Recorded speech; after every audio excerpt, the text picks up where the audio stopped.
Assalamualaikum warahmatullahi wabarakatuh pendengar Lentera Channel.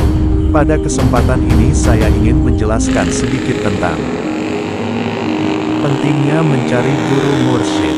Dalam kitab Futuh Al-Ghaib, Syekh Abdul Qadir Al-Jailani menulis syair berikut, "Jika takdir membantumu atau kala menuntunmu kepada syekh yang jujur dan ahli hakikat, maka bergurulah dengan rela dan ikutilah kehendaknya.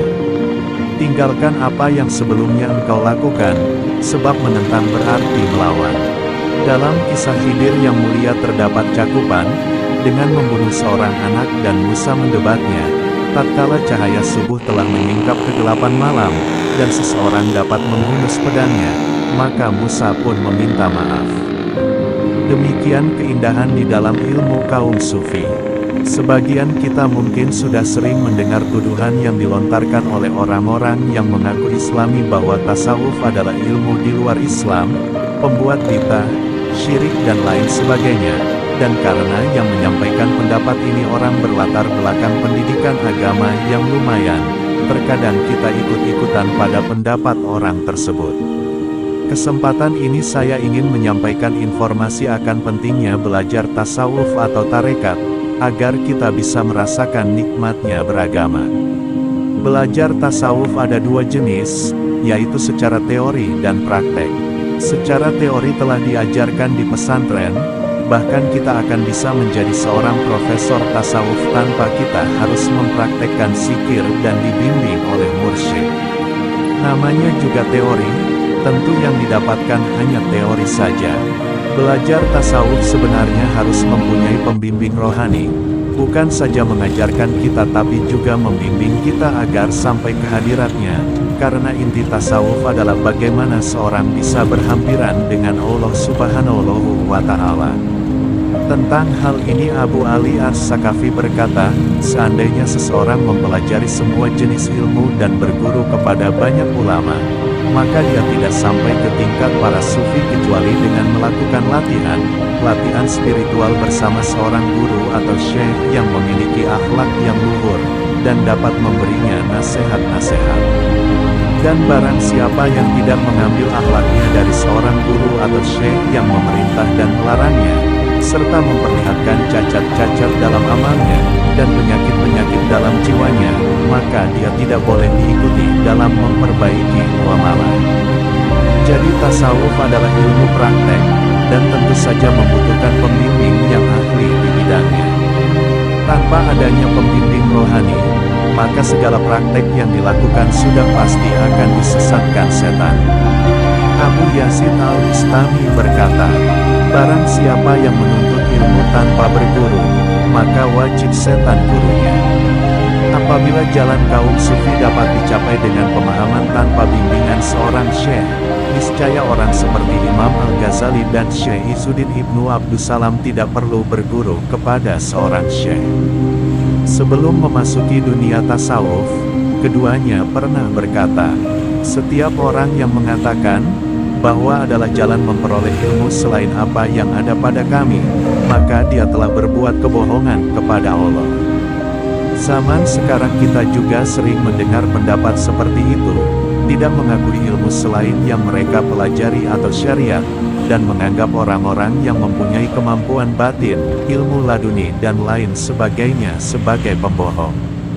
Akan tetapi, setelah Imam Al-Ghazali dan Syekh Izzuddin Ibnu Abdussalam yang tadinya hanya belajar syariat kemudian memasuki dunia tasawuf, keduanya berkata, sungguh kami telah menyia-nyiakan umur kami dalam kesia-siaan dan hijab atau tabir penghalang antara hamba dan Tuhan. Orang yang bisa menemukan kebenaran, bukanlah orang yang banyak membaca buku. Karena terkadang semakin banyak yang dipelajari justru tanpa sadar menjadi hijab antara kita dengan Allah. Hanya kerendahan hati dan sikap mau belajar dan mencari yang menyebabkan seseorang menemukan Allah Subhanahu wa Ta'ala, sebagaimana ucapan rendah hati Musa kepada Khidir. Bolehkah aku mengikutimu agar engkau mengajarkan kepadaku ilmu yang benar di antara ilmu-ilmu yang telah diajarkan kepadamu?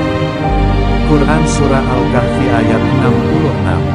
Juga pengakuan Ahmad Ibnu Hanbal, bahwa Abu Hamzah Al-Baghdadi lebih utama darinya, dan pengakuan Ahmad Ibnu Suraid bahwa Abu Qasim Junaid lebih utama darinya. Imam Al-Ghazali juga mencari seorang syekh yang menunjukkannya ke jalan tasawuf, padahal ia adalah hujatul Islam. Begitu juga, Syekh Izzuddin Ibnu Abdus Salam berkata, "Aku tidak mengetahui Islam sempurna kecuali setelah aku bergabung dengan Syekh Abu Hasan Asy-Syadzili." Abdul Wahab Asy-Syahrani berkata, apabila kedua ulama besar ini, yakni Al-Ghazali dan Syekh Izzuddin Ibnu Abdus Salam, padahal keduanya adalah orang yang memiliki ilmu pengetahuan luas tentang syariat, maka orang selain mereka lebih membutuhkan lagi. Dalam hal ini Al-Quran memberikan petunjuk kepada kita semua untuk mencari orang-orang yang telah diberi petunjuk oleh Allah Subhanahu wa Ta'ala. Sebagaimana firman Allah, sebenarnya Al-Quran itu adalah ayat nyata di dalam dada orang-orang yang diberi ilmu. Quran Surah Al-Ankabut ayat 49. Dan ikutilah jalan orang yang telah kembali kepadaku, Quran Surah Luqman ayat 15 dan firman-Nya, wahai orang-orang yang beriman, bertakwalah kepada Allah dan hendaklah kalian bersama orang-orang yang benar. Quran Surah At-Taubah ayat 119. Diperkuat oleh hadis, jadilah kamu bersama Allah, apabila tidak bersama Allah jadilah kalian bersama orang yang sudah bersama Allah, maka sesungguhnya orang itu bisa membawamu kepada Allah. Hadis riwayat Abu Daud. Dengan demikian, memiliki seorang pembimbing atau mursyid adalah suatu keharusan. Para sahabat sendiri mengambil ilmu dan amalan mereka dari Rasulullah. Rasulullah mengambil ilmu dan amalannya dari Jibril, dan para tabi'in mengambil ilmu dan amalan dari para sahabat. Setiap sahabat mempunyai para pengikut yang khusus. Ibnu Sirin, Ibnu Musayyab dan Al-Arai, misalnya, adalah pengikut Abu Hurairah.